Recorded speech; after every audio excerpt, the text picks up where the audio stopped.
Hello student, welcome everyone. मैं हूं आपका physics expert Amit Shukla. Dear student, अब तक हम काइनेमेटिक्स सीरीज के 21 लेक्चर्स को कंप्लीट कर चुके हैं। Today we are going to start lecture number 22। Lecture number 22 में हम एक नया टॉपिक स्टार्ट करने वाले हैं, मोशन अंडर ग्रेविटी। तो चलिए लेक्चर नंबर 22 का सबसे पहले कंटेंट देखते हैं। लेक्चर 22 इसका कंटेंट है introduction to motion under gravity part 1। ये मोशन अंडर ग्रेविटी का फर्स्ट लेक्चर है। लेक्चर को ध्यान से देखिए और एक एक चीज को नोट करिए। चलिए देरी नहीं करते हैं, लेक्चर स्टार्ट करते हैं। तो सबसे पहले देखिए, हम फ्री फॉल की स्टडी करेंगे। मोशन अंडर ग्रेविटी, इसे क्या कहा जाता है? It is also known as free fall. अब देखिए, acceleration produced in a body by the force of gravity. ये समझना बहुत इंपॉर्टेंट है कि जो ग्रेविटी का फोर्स है वही बॉडी में एक्सलरेशन प्रोड्यूस करता है। Is called acceleration due to gravity. 9th class onwards हम इस एक्सलरेशन ड्यू टू ग्रेविटी को पढ़ते हैं, तो ये आपको बात मालूम होगी। It is represented by the symbol G, और जो स्टैंडर्ड वैल्यू होती है जी की, वो होती है 9.8 मीटर पर second square. In some number of numerical question इसे 10 भी ले लेते हैं to make the calculation easier. Calculation को इजियर बनाने के लिए कई न्यूमेरिकल्स में हम जी की वैल्यू क्या ले लेते हैं, 10 मीटर पर second square. But the standard value of acceleration due to gravity is 9.8 metre पर सेकेंड स्क्वायर। अब देखिए, सबसे इंपॉर्टेंट पॉइंट हम यहां डिस्कस करने जा रहे हैं। In the absence of air, if there is no air in a space, एक ऐसे स्पेस को इमेजिन करिए जहां पर एयर नहीं है। It is found that all the bodies, irrespective of the size, weight और composition, चाहे बॉडीज का साइज कुछ भी हो, वेट कुछ भी हो, उनके मटेरियल का कंपोजिशन कुछ भी हो, fall with the same acceleration near the surface of अर्थ। अगर ऐसी बॉडीज को का फ्री फॉल हम अगर स्टडी करें तो they have the same acceleration. तो इसका कहने का मतलब यह है कि acceleration due to gravity does not depend upon the size, it does not depend upon the weight of body, it does not depend as well as on the composition of body। composition of body से मतलब है कि body किस material की बनी हुई है। सभी बॉडीज के लिए जो जी है उसकी कांस्टेंट वैल्यू होगी 9.8 मीटर पर सेकंड स्क्वायर। लेकिन यहाँ पे हमने एक बात को बहुत हाईलाइट किया है, इसको समझने की जरूरत है, near the surface of earth. तो एक्सलरेशन ड्यू टू ग्रेविटी जिसकी वैल्यू है 9.8 मीटर पर second square, it is only true near the surface of earth. अब आप सोच रहे होंगे कि ये near the surface of earth क्या है? Approximately you can say that 100 metre above the surface of earth. Earth के सरफेस से 100 मीटर हाइट तक की जो रेंज है उसको हम नियर द सरफेस ऑफ, या 200 metre maximum near the surface of earth मान सकते हैं। आगे बढ़ते हैं। देखिए, this motion of body falling towards the earth from a small altitude. अब देखिए, यहां पे हमने उस बॉडी के बारे में बोला है, the motion of body falling towards the अर्थ। एक ऐसी बॉडी को कंसीडर करिए जो अर्थ के टुवर्ड्स फॉल हो रही है। उसकी हाइट क्या है, जिस हाइट से वो फॉल हो रही है? यहाँ कंडीशन दी गई है, should be less than the radius of earth. ये बात बहुत इंपॉर्टेंट है, ये हमें हमेशा ध्यान रखनी चाहिए। The height of body should be less than the radius of earth is called motion under gravity, is called motion under gravity। तो मोशन अंडर ग्रेविटी की कॉन्सेप्ट समझ में आ गई। ऐसी सभी बॉडीज का फॉल जो एक ऐसे एल्टीट्यूड से फॉल होती हैं जिसकी वैल्यू अर्थ की रेडियस से काफी छोटी हो, जैसे मैंने आपको बताया 100 मीटर 200 मीटर तक भी हम इसे ले सकते हैं। द फ्री फॉल मीन्स, अब देखिए यहाँ पे फ्री फॉल की मीनिंग बताई गई है। Free fall means acceleration of body is equal to the acceleration due to gravity. तो इस बात को हमेशा समझ लीजिए आप लोग कि फ्री फॉल का मीनिंग क्या है।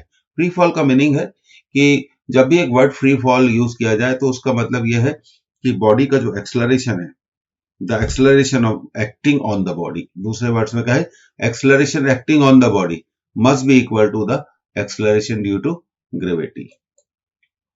अब देखिए, अब हम कुछ डिफरेंट केसेस स्टूडेंट करने वाले हैं। तो सबसे पहले जो केस हम करने वाले हैं वो बहुत इंपॉर्टेंट है।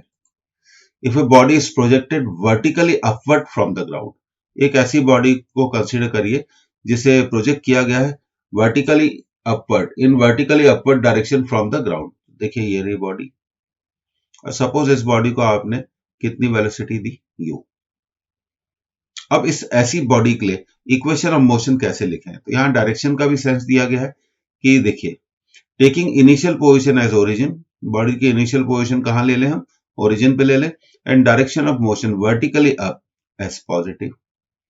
तो ये जो अपवर्ड डायरेक्शन है इसको हम क्या लेंगे, ऐसे केसेस में अपवर्ड डायरेक्शन को हम क्या लेंगे, पॉजिटिव लेंगे, this is positive, and opposite to this direction is negative. और आप जानते हैं कि जी कहां एक्ट करता है, G always acts in vertically downward direction, इसीलिए कहा गया कि ऐसी बॉडी के लिए हम एक्सेलरेशन की वैल्यू कितनी लेंगे, माइनस जी के इक्वल लेंगे। ये हमेशा हमें ध्यान रखना चाहिए। और एक basic concept motion under gravity में आप जितनी जल्दी सीख लेंगे उतना ही अच्छा है। वो बेसिक कंसेप्ट बहुत सिंपल है, the initial direction of velocity is always considered positive. तो बॉडी को कहां हमने प्रोजेक्ट किया है, देखिए सबसे इंपॉर्टेंट बात है कि बॉडी को हमने प्रोजेक्ट किया है, body is projected vertically upward from the ground, from the ground. तो ये बॉडी है, इसको इस ग्राउंड से हमने किस डायरेक्शन में थ्रो किया है, इन वर्टिकली अपवर्ड डायरेक्शन, इन वर्टिकली अपवर्ड डायरेक्शन। तो अब ऐसी बॉडी के लिए अब आप देखिए आगे हम अब इस पे काम करना शुरू करते हैं। So if a body is projected with velocity u and after time t it reaches a height h and its velocity is v।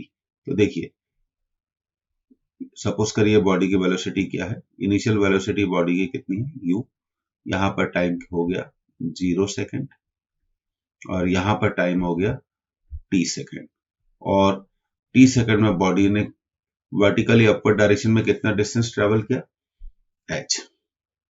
और मैंने जैसा आपको बताया कि इनिशियल डायरेक्शन ऑफ मोशन को हमेशा क्या लेते हैं, पॉजिटिव। तो अपवर्ड डायरेक्शन पॉजिटिव है और उसके ठीक नीचे की जो डायरेक्शन है हम उसे क्या लेंगे, नेगेटिव लेंगे। ये बात हमेशा हमें ध्यान रखनी चाहिए। तो अब देखिए ऐसी बॉडी के लिए, अब हम ऐसी बॉडी के लिए इक्वेशन ऑफ मोशन कैसे यूज कर सकते हैं। तो सबसे पहले देखिए हम v equal to you plus A T को यूज करेंगे। तो देखिए v की जो डायरेक्शन है पॉजिटिव है, इसलिए हमने इसे प्लस v साइन दिया, u भी प्लस u है, पर एक्सलरेशन यहाँ पे हम जानते हैं g always acts in vertically downward direction, तो एक्सलरेशन की वैल्यू हम कितनी लेंगे, माइनस g। तो v equal to u minus ji T, v equal to u minus G T. अब देखिए फिर से मैं इक्वेशन लिख देता हूं, let me write it again. तो ये प्लस v हो गया, ये प्लस u हो गया, एक्सलरेशन हो गया माइनस जी टी। अब इस इक्वेशन की मदद से आप बॉडी की t सेकंड के बाद कितनी वेलोसिटी होगी v, उसको कैलकुलेट कर सकते हैं। अगर हम सेकंड इक्वेशन ऑफ मोशन जो कि है हमारा s equal to u t plus half a t square को यूज करें तो हम लिख सकते हैं h प्लस h। क्यों प्लस h, क्योंकि जो डिस्प्लेसमेंट है वो वर्टिकली अपवर्ड डायरेक्शन में है, plus u t minus half G T square. तो अब आप इस इक्वेशन की मदद से with the help of this equation t second के बाद बॉडी का कितना हाइट होगा आप उसको कैलकुलेट कर सकते हैं। अब t सेकंड के बाद बॉडी की कितनी वेलोसिटी होगी उसको भी कैलकुलेट कर सकते हैं। यूज करते हैं v square equal to u square plus 2as plus v। हमेशा साइन दीजिए क्योंकि वेलोसिटी एक वेक्टर क्वांटिटी है, प्लस u स्क्वायर, एक्सलरेशन हो गया माइनस जी और डिस्प्लेसमेंट हो गया plus h। So we can write down this equation as v square equal to u square minus 2gh. v is the velocity of body, velocity of body, यहां पर हम कह सकते हैं at height h, at height h। तो ये देखिए इस तरह से हम इक्वेशन ऑफ मोशंस को क्या कर सकते हैं स्टूडेंट्स, यूज कर सकते हैं। और फिर से देखिए हमेशा बस डायरेक्शन का आप ध्यान रखिए, upward direction positive, displacement positive है क्योंकि displacement is always measured from initial position to final position, और ये बॉडी की इनिशियल पोजीशन है और ये बॉडी की कौन सी पोजीशन है, फाइनल पोजीशन है।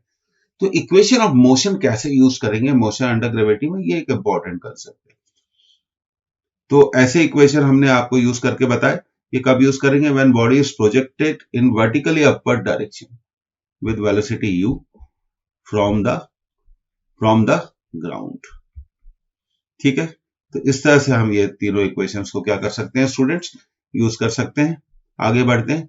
अब देखिए बॉडी को हमने यहां पर कितनी वेलोसिटी दी, u, और एक पर्टिकुलर मैक्सिमम हाइट पर पहुंच के उसकी वेलोसिटी कितनी हो जाएगी, 0। इस हाइट को हम बोलेंगे मैक्सिमम हाइट। तो हमेशा याद रखिए मैक्सिमम हाइट पर वेलोसिटी बॉडी की क्या हो जाएगी, 0। रीजन बहुत सिंपल है, क्योंकि acceleration due to gravity it acts opposite to the initial velocity. तो ये हमने पहला इक्वेशन यूज किया, v equal to u minus G T. अब देखिए इस इक्वेशन से वेलोसिटी 0 हो गई है, तो हमने 0 रख दिया, u माइनस जी टी। तो हमें मिलेगा g t equal to u. तो हम लिख सकते हैं t equal to u by g second. तो हम ये कहना चाहते हैं कि t after u by g second body will reach the maximum height. We can say that after u by g second from the start body will reach the maximum height. Body will reach the maximum height.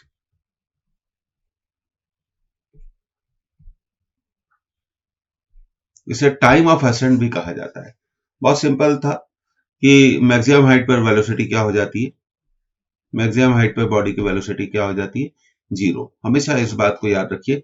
And why it becomes 0, because acceleration due to जो gravity है it acts opposite to the initial velocity. ये u के against काम कर रहा है, तो धीरे धीरे वेलोसिटी की वैल्यू ग्रेविटी के कारण कम होती जाएगी। And when body reaches the maximum height, तब उसकी वेलोसिटी कितनी हो जाएगी, 0। तो after what time the body will reach the maximum height, the answer is very simple. ये स्टैंडर्ड फॉर्मूला है, u बाय जी सेकेंड। इसे टाइम ऑफ असेंट भी कहा जाता है। देखिए इसे क्या कहा जाता है, टाइम ऑफ असेंट। तो इसलिए मैंने यहां पे इसमें स्पेशल हेडिंग दी है, time of ascent. In case of motion under gravity, time taken to go up is equal to the time taken to fall down through the same distance. तो time of descent और time of ascent दोनों किसके equal होंगे, u by जी। तो इसको बात आपको समझ लीजिए। देखिए असेंट का टाइम कितना है, टाइम ऑफ असेंट कितना है, u बाई जी सेकेंड, और टाइम ऑफ डिसेंट कितना है, u बाई जी सेकेंड। तो जितना टाइम बॉडी मैक्सिमम हाइट पर जाने में लेती है, उतने ही टाइम में वो मैक्सिमम हाइट से ग्राउंड पर आ जाती है। तो मैक्सिमम हाइट से ग्राउंड पर आने का जो टाइम है that is known as time of descent. और ग्राउंड से, हमेशा याद रखिए, ग्राउंड से मैक्सिमम हाइट पर पहुंचने में जो टाइम लेती है बॉडी, उसे बोलते हैं टाइम ऑफ असेंट। तो टाइम ऑफ असेंट और टाइम ऑफ डिसेंट दोनों क्या होते हैं, इक्वल होते हैं। यही हम बोल रहे हैं यहां पर कि जो टाइम ऑफ असेंट है that is always equal to time of ascent अगर t1 है और टाइम ऑफ डिसेंट t2 है, तो दोनों इक्वल है, u बाय जी सेकेंड। इसको याद रखना चाहिए। अब देखिए अगर आपसे पूछा जाए टोटल टाइम ऑफ फ्लाइट, तो सबसे पहले तो हमें समझना चाहिए कि टोटल टाइम ऑफ फ्लाइट क्या है। बॉडी को आपने कहां से थ्रो किया था, ग्राउंड से, और बॉडी वापस कहां गई, ग्राउंड पे। तो जिस हाइट से, जिस पॉइंट से बॉडी को वर्टिकली अपवर्ड डायरेक्शन में प्रोजेक्ट किया जाए, और जब बॉडी उसी पॉइंट पर वापस लौट के आए, हमेशा याद रखो the body was projected from the ground and it finally returns to the ground. तो मैं ये कहना चाहता हूं, तो टाइम ऑफ फ्लाइट को आप डिफाइन कैसे करेंगे, it is a very simple thing. It is the time taken by body to reach the same elevation. फिर इसके लैंग्वेज में बोलेंगे, it is the time taken by body to reach the same elevation. तो total time of flight क्या होगा, time of ascent plus time of descent. Ascent का time कितना है, ऊपर जाने का टाइम कितना है, u बाई जी। नीचे आने का टाइम कितना है, u by G. So the time of flight is 2u by G. तो ये टाइम ऑफ फ्लाइट का जो कंसेप्ट है स्टूडेंट, मेरे ख्याल से ये बहुत इंपॉर्टेंट कंसेप्ट है, ये हमें याद रखना चाहिए। Time of ascent is always equal to time of descent. तो टाइम ऑफ फ्लाइट को मैं चाहता हूं कि हम इसे यहां डिफाइन कर दें। Time of flight is that time in which body returns to the point of projection, point of projection, जिस पॉइंट से उसे प्रोजेक्ट किया था, जब बॉडी उसी टाइम पर वापस लौट के आएगी, तो that duration is called time of flight. तो अब हमेशा आपको याद रखना चाहिए, जब भी किसी बॉडी को हम ग्राउंड से with any velocity thrown in vertically upward direction, तो after what time the body will return back to the same point, 2u by 0। तो टाइम ऑफ फ्लाइट सिर्फ किस फैक्टर पर डिपेंड करता है, u पर, initial velocity given to the body. अब maximum height की कैलकुलेशन भी कर लेते हैं।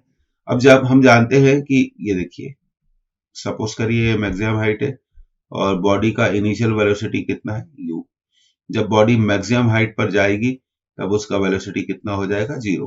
और मैक्सिमम हाइट वेलोसिटी इज 0, तो हमने यूज किया है equation v square equal to u square minus 2g, हम इसे लिख लेंगे h मैक्सिमम। तो इस टर्म को यहां पर, अच्छा मैक्सिमम हाइट पर, अब देखिए दूसरी बात, मैक्सिमम हाइट पर v की वैल्यू क्या हो जाएगी, मैक्सिमम हाइट पर जो ये v की वैल्यू है इसे हम 0 रख देंगे, 0 square equal to u square minus 2g h maximum. तो मैक्सिमम हाइट का फॉर्मूला स्टूडेंट याद रखिए, h maximum is equal to u square upon 2g। तो ये एक इंपॉर्टेंट फॉर्मूला है, इसे हमेशा हमें ध्यान रखना चाहिए student, h maximum equal to u square upon 2g। तो दो चीजें हमेशा हम याद रखेंगे, पहली time of flight, actually 3-4 points हम यूज रखेंगे, time of flight 2u by g। Second point हमें हमेशा याद रखना चाहिए, maximum height from the ground u square by 2g। और तीसरा एक और पॉइंट हम याद रखें, time of ascent, time of ascent is equal to time of descent. ऊपर जाने का टाइम और नीचे आने का टाइम दोनों बराबर होते हैं, each is equal to u by g seconds. तो देखिए अब हमें एक बात समझ में आई, सबसे इंपॉर्टेंट क्या है कि बॉडी को आपने किस वेलोसिटी से थ्रो किया, ये वेलोसिटी u ही डिसाइड करेगी टाइम ऑफ फ्लाइट को, यही डिसाइड करेगा मैक्सिमम हाइट को, यही डिसाइड करेगी टाइम ऑफ असेंट को। और जीत की वैल्यू जो भी क्वेश्चन में दी गई है हम उसको ले सकते हैं। तो मैक्सिमम हाइट का फॉर्मूला हमेशा हमें याद रहना चाहिए student, the formula for maximum height is u square by 2g, u square by 2g। Clear? तो ये सब केसेस आपको याद रखने चाहिए, whenever a body projected from ground in vertically upward direction, time of flight 2u by g second, इसका मतलब वो 2u बाय g सेकंड में वापस उसी पॉइंट पर आ जाएगी, point number 1।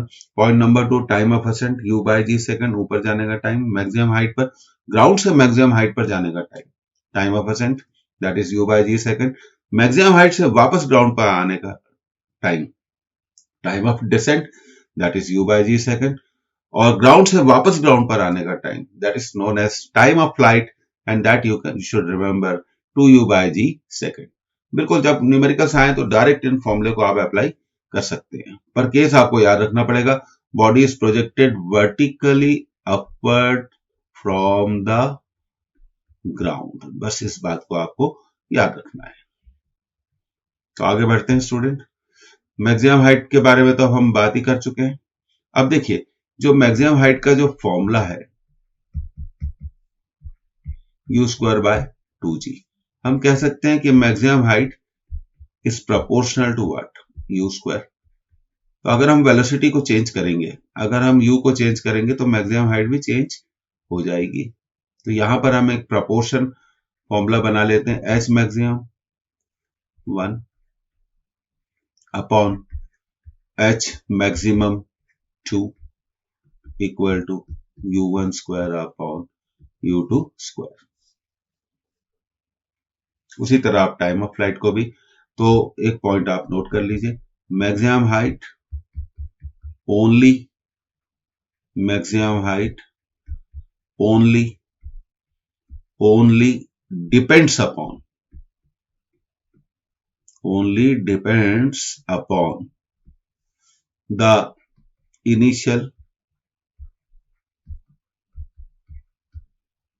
velocity of projection. Initial velocity of projection. और एक और पॉइंट आप नोट कर सकते हैं, मैक्सिमम हाइट, ये सब एग्जामिनेशन के पॉइंट ऑफ व्यू से इंपॉर्टेंट पॉइंट्स है। Maximum height does not depends upon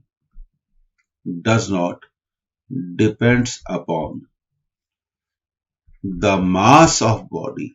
ये इंपॉर्टेंट बात है, it does not depend upon the mass of the body.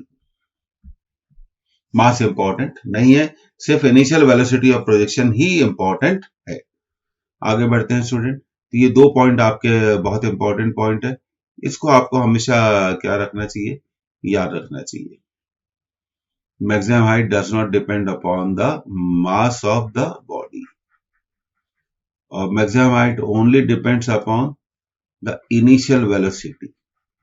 It only depends upon the initial velocity. ये देखिए, it only depends upon the initial velocity। तो ये सब फॉर्मूले आपको स्टूडेंट याद रखने चाहिए। If you want to solve the numericals, आप इन न्यूमेरिकल्स में डायरेक्ट अप्रोचेस को क्या कर सकते हैं, यूज कर सकते हैं। इनिशियल वेलोसिटी इंपॉर्टेंट है, बॉडी का मास इंपॉर्टेंट नहीं है, बॉडी का साइज इंपॉर्टेंट नहीं है, बॉडी का कंपोजिशन इंपॉर्टेंट नहीं है। Maximum height whenever a body is projected from ground, whenever a body is projected from ground, in which direction? Vertically upward direction. It reaches the maximum height, and that maximum height only depends upon the initial velocity imparted to the body on the ground in vertically upward direction. So you must remember these basic concept about the maximum height. अब देखिए, अब ये बहुत important point हम discuss करने जा रहे हैं स्टूडेंट। यहां पर let us discuss in case of motion under gravity. ध्यान दीजिएगा, इन case of motion under gravity, the speed with which a body is projected up. Body को एक पर्टिकुलर स्पीड से हमने किस डायरेक्शन में प्रोजेक्ट किया है, इन vertically upward direction. Let the speed is u. Let the speed is u. Up is equal to the speed with which it comes back to the point of projection. तो हम ये कहना चाहते हैं कि बॉडी को हमने जिस स्पीड से वर्टिकली अपवर्ड डायरेक्शन में थ्रो किया था, वो उसी स्पीड से ग्राउंड पर वापस लौटती है। और इसे स्टूडेंट हम बहुत आसानी से क्या कर सकते हैं, प्रूव भी कर सकते हैं। अगर सपोज कर लीजिए, अब देखिए ये इनिशियल डायरेक्शन क्या हो गई, पॉजिटिव, इसके ठीक अपोजिट डायरेक्शन क्या हो गई, जाएगी नेगेटिव। अगर हम v equal to you plus A T को यूज करें तो v ये प्लस यू है और ये माइनस जी, और टाइम ऑफ फ्लाइट कितना हो जाएगा, 2u बाय जी। अभी हमने पढ़ा है, तो जी से जी देखिए कैंसिल हो गया, तो v equal to plus u minus 2u, v equal to minus u. तो ये माइनस यू क्यों आया, क्योंकि बॉडी की डायरेक्शन क्या हो गई, चेंज हो गई। पहले वो ऊपर जा रही थी, जब वो ग्राउंड पर लौटती है तो डाउनवर्ड आ रही थी। और आप देखिए वेक्टर जो हमने यहाँ पे थ्योरी लगाई है, वेक्टर के पॉइंट ऑफ व्यू से downward negative and upward positive. तो हमेशा याद रखिए, whenever a body is projected from ground in vertically upward direction, the initial direction of velocity, which is upward, is taken as positive and the downward direction is always taken as negative. अब देखिए, इस पे numericals भी हम बता देते हैं। मान लीजिए एग्जांपल के लिए हमने किसी बॉडी को ग्राउंड से 20 मीटर पर सेकंड की वेलोसिटी से, कितनी वेलोसिटी से, 20 मीटर पर सेकंड की वेलोसिटी से हमने प्रोजेक्ट किया, कहां, इन वर्टिकली अपवर्ड डायरेक्शन। तो whenever the body will return back to the ground, फिर से बॉडी को ग्राउंड से हमने कितनी वेलोसिटी से प्रोजेक्ट किया, 20 से, और जब वो ग्राउंड पर वापस आएगी तब भी उसकी वेलोसिटी का मैग्नीट्यूड कितना होगा, 20 होगा। बट वन मोर थिंग, पहले इनिशियली वो कहां जा रही थी, अपवर्ड, और जब ग्राउंड पे लौटेगी तो वो कहाँ जा रही है, डाउनवर्ड। तो और डाउनवर्ड को हम यहाँ नेगेटिव लेंगे। तो क्लियर हो गया। मैग्नीट्यूड क्या रहेगा, सेम रहेगा। अगर हम मैग्नीट्यूड की बात करें, मैग्नीट्यूड ले ले, must be equal to the magnitude of u. तो ये देखिए स्टूडेंट, अब जैसे एक एग्जांपल ले लेते हैं। मान लीजिए एक बॉडी को हमने 20 मीटर पर सेकंड की वेलोसिटी से ग्राउंड से हमने वर्टिकली अपवर्ड डायरेक्शन में थ्रो किया। Body will reach the point of maximum height and after reaching the maximum height it will come back to the ground। तो जब ये ग्राउंड पर आएगी तब इसकी वेलोसिटी कितनी होगी, उतनी होगी 20, पर डायरेक्शन क्या हो गया, चेंज हो गया। डायरेक्शन क्या हो गया, चेंज हो गया। तो ये हमेशा आपको ये सब बातें स्टूडेंट्स याद रखनी चाहिए। अब देखिए, मान लीजिए हमने किसी बॉडी को एक building top of the tower से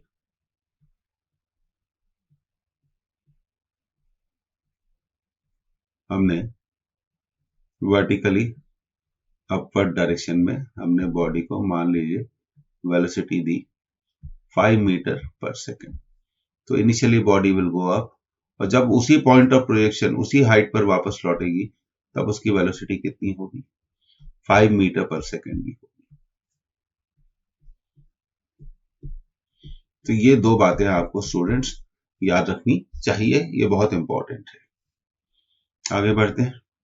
अब देखिए यही मैं यहाँ पे आपको बता रहा था। अगर यहाँ इसकी वेलोसिटी u है और ये टॉवर है, और सपोज कर लीजिए टॉवर की हाइट h है। बॉडी को हमने, जब बॉडी मैक्सिमम हाइट पर पहुंचेगी तब उसकी वेलोसिटी क्या हो जाएगी, 0 हो जाएगी। मैक्सिमम हाइट पर वेलोसिटी कितनी हो जाएगी बॉडी की, 0 हो जाएगी। और मैक्सिमम हाइट से वो वापस उसी पॉइंट पर आएगी तब उसकी वेलोसिटी क्या होगी, u। पर अगर डायरेक्शन के पॉइंट ऑफ व्यू से देखें, -u। तो हमेशा ये बातें आपको याद रखनी चाहिए। उम्मीद है ये क्लियर हुआ होगा स्टूडेंट। अगर आपको ऐसा लगता है ये लेक्चर्स आपके लिए यूजफुल है और आपको अपनी एग्जामिनेशन प्रिपरेशन में मदद कर रहे हैं, तो इन्हें जरूर लाइक करिए और शेयर करिए मैक्सिमम स्टूडेंट के साथ, और हमारे चैनल को सब्सक्राइब करिए। हम चाहते हैं कि ज्यादा से ज्यादा स्टूडेंट्स तक ये लेक्चर पहुंचे, and these lectures are of free of cost.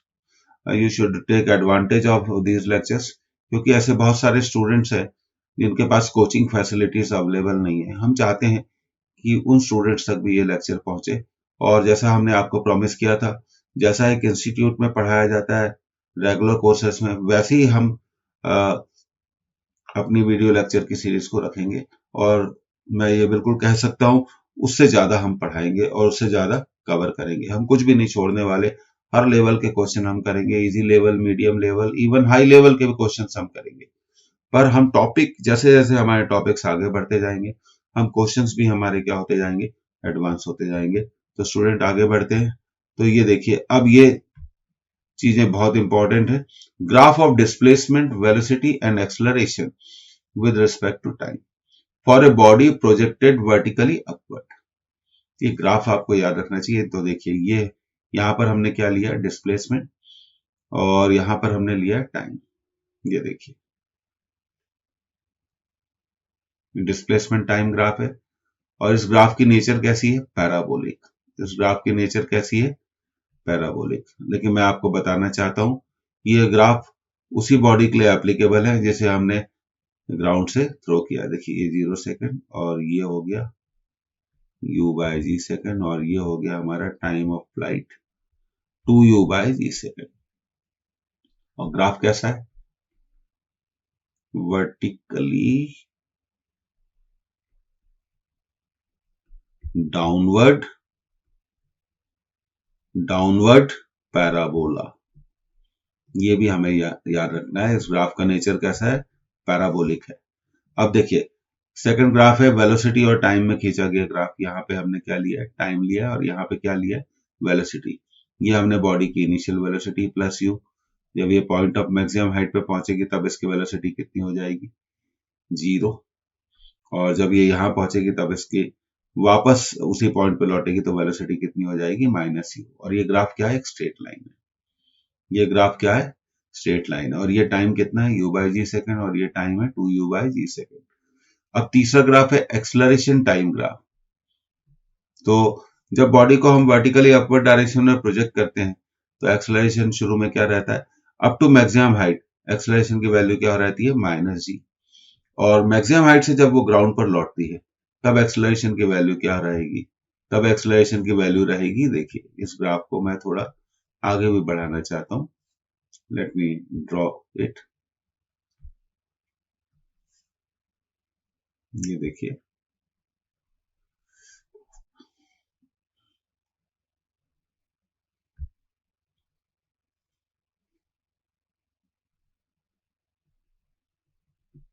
यहां तक टाइम कितना हो गया, u बाई जी सेकेंड, और इसके बाद जो एक्सलरेशन होगा वो पॉजिटिव होगा, ये यहाँ पे बताया नहीं गया है, दैट इज प्लस जी।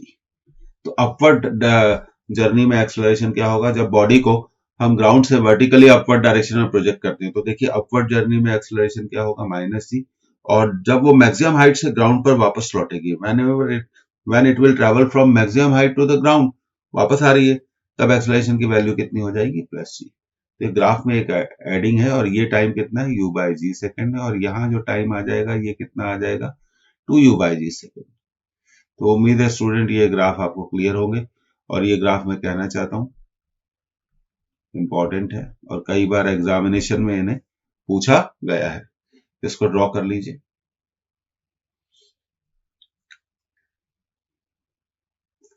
ये वर्टिकली डाउनवर्ड पैराबोला है, ये स्ट्रेट लाइन है। देखिए यहाँ टाइम कितना है, 0, और यहाँ वेलोसिटी क्या होगी, फिर से 0 हो गई, और यहाँ वेलोसिटी क्या होगी, माइनस यू हो गई। अब देखिए मैं आपके लिए स्टूडेंट फिर से इन ग्राफ को बनाना चाहता हूँ, लेट मी ड्रॉ इट।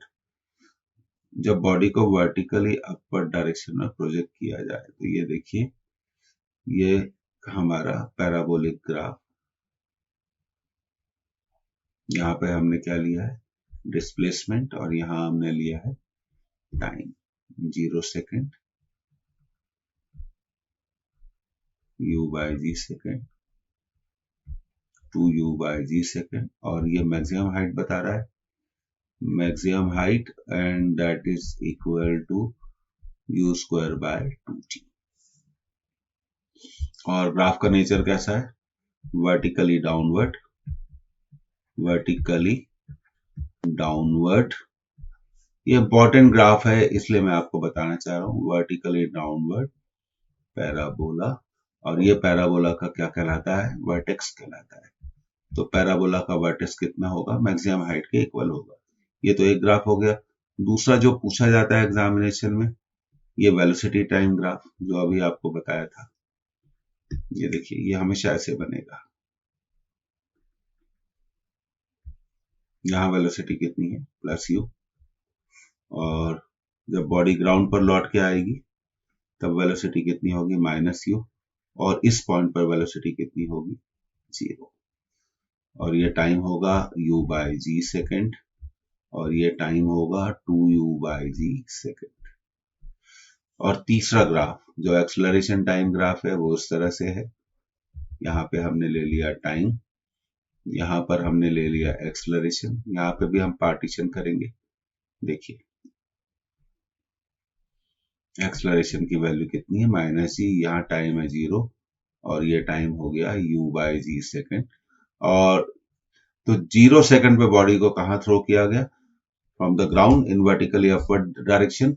और देखिए मैं यहाँ पे थोड़ा इसको और क्लियर करके लिखता हूँ। तो स्टूडेंट ये जो टाइम है यहाँ पर, ये देखिए ये टाइम है, जो ये टाइम है u बाय जी सेकेंड।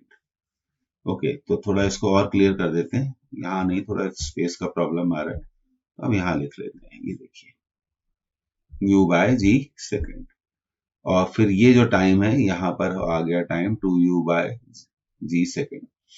तो देखिए यहां से लेकर यहां तक ये जो ग्राफ है, body is travelling in vertically upward direction, और u बाय जी सेकेंड पे वो मैक्सिमम हाइट पे पहुंच जाती है। अब after words u by g second पे जब वो मैक्सिमम हाइट पे पहुंचती है, वहां से फिर वो वापस लौटेगी, तब एक्सेलरेशन की वैल्यू क्या हो जाएगी, चेंज हो जाएगी, and then it will be equal to plus G. तो उम्मीद है आपको ये ग्राफ के पार्ट स्टूडेंट समझ में आ गए होंगे। वैसे बता देता हूँ, ये ग्राफ है, ये देखिए 0 to u by g second, और ये है u by g second to 2u by g second. और ये एग्जामिनेशन पॉइंट ऑफ व्यू से ये क्या है, मोस्ट इंपॉर्टेंट। तो ये ग्राफ कब एप्लीकेबल होते हैं, when body is projected from ground in vertically upward direction. तो चलिए थोड़ा इस पर कुछ क्वेश्चंस कर लेते हैं। अब देखिए ये हमारा पहला question, a child throws a ball up with an initial velocity of 20 meter per second. Find out the maximum height that ball can achieve and how long will it take to come back to the child's hand. तो सबसे पहले तो student हम solve करेंगे, find out the maximum height that the ball can achieve. तो maximum height का formula तो student बड़ा क्लियर है, डायरेक्ट अप्लाई करिए, u स्क्वायर बाय 2g, और यहां हम एक और वैल्यू ले लेते हैं, take g equal to 10 metre पर सेकेंड स्क्वायर। ओके, u की वैल्यू रख दीजिए, तो मैक्सिमम हाइट हो जाएगा u स्क्वायर 20 इंटू 20, g की वैल्यू 10, कैंसिल हो जाएगा, तो मैक्सिमम हाइट स्टूडेंट कितनी आ गई, 20 मीटर। तो डायरेक्ट फॉर्मूला अप्लाई करिए, मैं आपसे यही कहना चाहता हूं। अब पूछा गया how long will it take to come back to the child's hand. Child ने बॉल को अप थ्रो किया था ग्राउंड से, और बॉल वापस मैक्सिमम हाइट पे गई और चाइल्ड के हैंड पर वापस पहुंच गई। तो ये जो सेकंड क्वेश्चन का आंसर है वो टाइम ऑफ फ्लाइट है, टाइम ऑफ फ्लाइट। और आप अच्छे से जानते हैं कि टाइम ऑफ फ्लाइट को कैसे निकाला जाता है, 2u बाई जी से। तो यहां पर u दिया गया है 20, g हमने 10 मान लिया, तो कैंसिल हो गया, तो 2 into 2 4 second. So after 4 seconds, the ball will come back to the child's hand again. तो डायरेक्ट फॉर्मूला अप्लाई करना चाहिए, u square by 2g maximum height के लिए, और टाइम ऑफ फ्लाइट के लिए फॉर्मूला यूज करो 2u बाय जी। लेकिन स्टूडेंट एक बात ध्यान रखना, ये फॉर्मूले तब एप्लीकेबल हैं, ये फॉर्मूले तब एप्लीकेबल हैं when body is projected from the ground in vertically upward direction. तो ये क्लियर हुआ। तो दोनों चीजें इजी है, डायरेक्ट फॉर्मूला आप क्या करिए, अप्लाई करिए। अब देखिए ये अगला क्वेश्चन है, ये एक थ्योरेटिकल क्वेश्चन है, और ये अगर आप देखेंगे from last I can say from 20 to 30 years it has appeared in so many examinations, school level examination, competition, everywhere. Two stones of different masses. अब देखिए लैंग्वेज देखिए, two stones of different masses, mass is not important, are dropped simultaneously from the top of a building. दो stones को एक साथ building के top से हमने ड्रॉप कर दिया। अब ड्रॉप करने का मतलब है initial velocity is 0। Smaller stone hit the ground earlier, first option. Second option, larger stone hit the ground earlier. Third option, both stone reach the ground simultaneously, ये करेक्ट है। Which of the stone reach the ground earlier depends on the composition of masses. तो according to the theory given by the Galileo, both the stones will reach the ground simultaneously. Mass is not important. Why both of them reaches the ground simultaneously? Because for both the stones, acceleration due to gravity is same. और हमने शुरू में ही बोला था, acceleration due to gravity does not depends upon the mass of body, composition of body, as well as on the size of the body. Mass is not important, mass is not important in motion under gravity. तो ये clear हुआ student, इसका correct option कौन सा होगा, correct option होगा सी। तो चलिए एक और क्वेश्चन करते हैं। अब देखिए ये क्वेश्चन बहुत अच्छा है, बहुत स्टूडेंट्स, मैं इतने सालों से टीचिंग प्रोफेशन में, student when they begin with the motion under gravity, तो मेरे पास ये क्वेश्चन लेके ही आते हैं। A mass m slips along the wall of a semi spherical wall of a semi spherical surface of radius r। ये देखिए, the velocity at the bottom of the surface is, first option root r g, second option root 2 r g, third option 2 inside the root pi r g, fourth option root pi r g. तो चलिए इसको solve करते हैं। तो देखिए ये basically क्या है स्टूडेंट, ये बड़ा सिंपल क्वेश्चन है। आप ध्यान से देखिए, इनिशियल वेलोसिटी कितनी है 0 और हाइट कितनी है h। तो हमें कुछ नहीं करना, सिंपल यूज ऑफ इक्वेशन हमें करना है, using v square equal to u square plus 2as, sorry v square equal to u square plus 2as। तो देखिए वर्टिकल डिस्प्लेसमेंट, मान लीजिए यहां पर इसका वेलोसिटी हो गया है v square equal to 0 square, because हम जानते हैं g always acts in vertically downward direction. Acceleration must be equal to, here acceleration must be equal to g, acceleration must be equal to g, 2g, and vertical height is h, v square equal to root of 2g h, but h is equal to r, you know, h is equal to r, so we will get v equal to root 2g r। यही इस question का क्या है correct answer है। क्योंकि मास important नहीं है, ऐसे क्वेश्चन में हमेशा ध्यान रखिए कि हम हाइट इंपॉर्टेंट है, कितनी हाइट, उसका वर्टिकल डिस्प्लेसमेंट कितना है, ये देखिए। अब कई स्टूडेंट ऐसे सॉल्व करते हैं, ये क्या है, ये लेना गलत है, इसको नहीं ले सकते, ठीक है, ये हम वर्टिकल हाइट लेंगे। तो स्टूडेंट, तो ये था हमारे लेक्चर नंबर 22 का content, introduction to the acceleration due to gravity. Thank you for attending this lecture. Lecture number 23 में फिर मिलते हैं। Again thank you.